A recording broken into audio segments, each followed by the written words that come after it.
let's go. The draft. As I said before, I was going to talk about the draft. The draft. As you may recall, remember the draft, the original draft, I think 2002 or something? That draft, I believe, should happen again. Where we get one, the general manager of Raw and the general manager of SmackDown.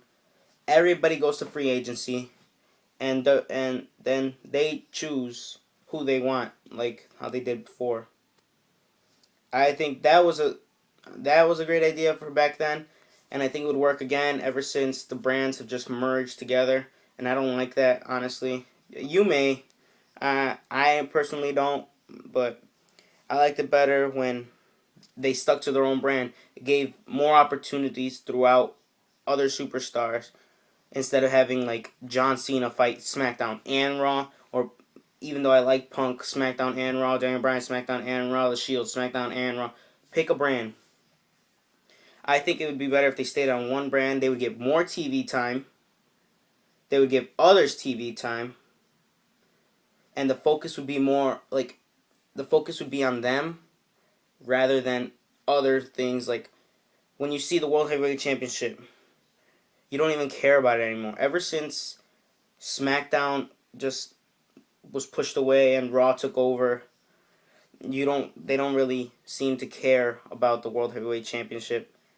But I believe if they split up the brands, the main focus on SmackDown will be the World Heavyweight Championship, and then the corporation deal would have to do with the Raw thing, and that would be the biggest scene with them. They wouldn't have to worry about having like Daniel Bryan be the star on both shows and the World Heavyweight Championship being forgotten, or like Curtis Axel. I really doubt anybody still remembers he's champion, or Dean Ambrose. You barely see him as champion.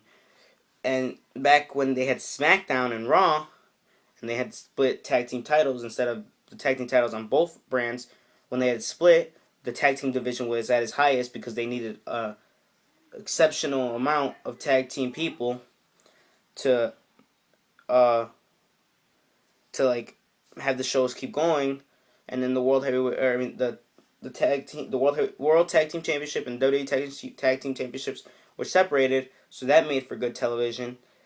And then ever since the brands split or combined, the Divas Championship hasn't really done much besides been on AJ, and the loss of Divas hasn't actually helped with Michelle McCool being gone, Layla, Mickey James. I mean Layla's still there, but like Candice Michelle, Tori Wilson, Trish Stratus, Kelly, Beth Phoenix, all these girls or women that have made the Divas division what it was before have just left and have no trace back to the company unless they're getting Hall of Fame like Trish Stratus or showing up for one night like Lita. No, they need stability of having them stay in their company and having them take the Divas division, the tag team division, all this stuff to the place where it was before. And that's what the draft will do. If they had another one like 2002 where they split up, that would get it back to how it was back then, and hopefully will get their ratings, honestly, back up to where they were before, too. So, I'm sorry this was a bit longer of a video, but I really had to get that off my chest. I honestly like the old idea of a SmackDown and Raw roster, and instead of just one roster. So, yeah. Thanks for watching. I'll talk to you guys all later. Goodbye.